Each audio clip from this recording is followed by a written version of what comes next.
Sistem koordinat. Hai anak-anak, selamat pagi. Ada dua hal yang perlu kita ingat tentang sistem koordinat.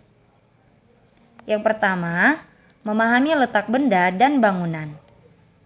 Kita biasa menggunakan arah mata angin untuk menentukan letak suatu benda atau bangunan. Lihat denah ini. Sebelum Naila pergi ke sekolah, Ibu Naila menitipkan sebuah surat dan meminta Naila untuk memasukkannya ke kotak pos yang ada di dekat gerbang kantor pos. Apakah kamu dapat melihat di mana letak kantor pos dan sekolah? Jangan lupa gunakan arah mata angin ya. Kantor pos terletak di selatan rumah sakit dan di barat komplek Gria Asri. Sekolah terletak di selatan komplek Gria Asri dan di timur taman kota. Untuk mencapai kantor pos, Naila harus melalui jalan Teuku Amar. Di persimpangan kedua, Naila harus berbelok ke arah selatan, melewati jalan Imam Bonjol. Nah, sekarang Naila sudah menemukan kantor pos dan memasukkan surat ke kotak pos. Naila lalu terus berjalan ke arah selatan, menyusuri jalan Imam Bonjol. Di persimpangan jalan, Naila berbelok ke arah timur, melewati jalan Cut Nyak Dien, sampai akhirnya memasuki gerbang sekolah. Yang kedua, memahami letak benda di bidang kartesius. Ini adalah bidang kartesius. Bidang kartesius terdiri dari dua buah sumbu. Sumbu yang horizontal adalah sumbu X, sedangkan yang vertikal adalah sumbu Y. Sumbu X dan sumbu Y berpotongan di titik 0,0.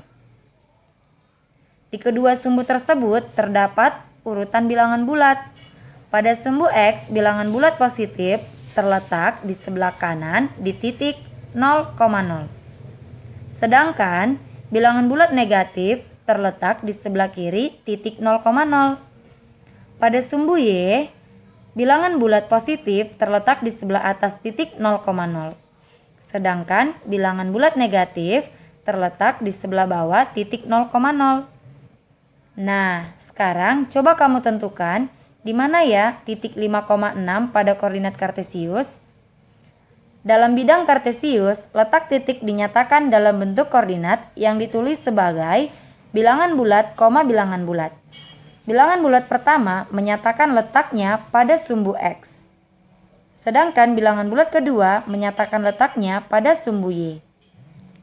Untuk menentukan letak titik 5,6, kita cari angka 5 di sumbu X dari titik 0,0. Gerakan jarimu di sepanjang sumbu X sampai di angka 5. Taruh jarimu di sana, kemudian gerakan jarimu ke arah atas sampai sejajar dengan angka 6 pada sumbu Y. Inilah letak titik 5,6. Coba kamu tentukan di mana letak titik-titik berikut.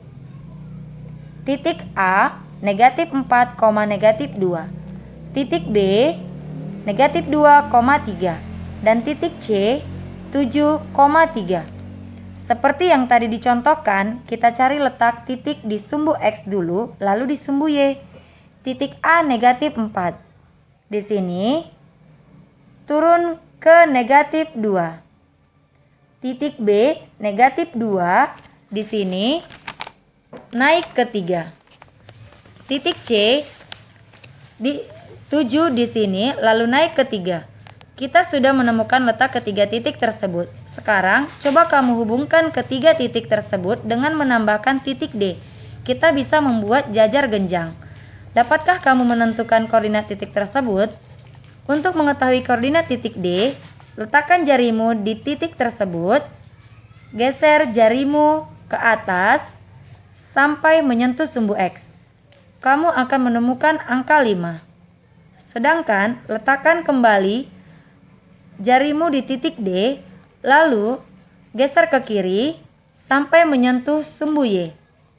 Karena kamu akan menemukan angka negatif 2, jadi koordinat titik D adalah 5, negatif 2. Mudah kan? Nah, itu tadi beberapa hal yang perlu kita ingat. Ingat-ingat ya. Sampai bertemu. Salam.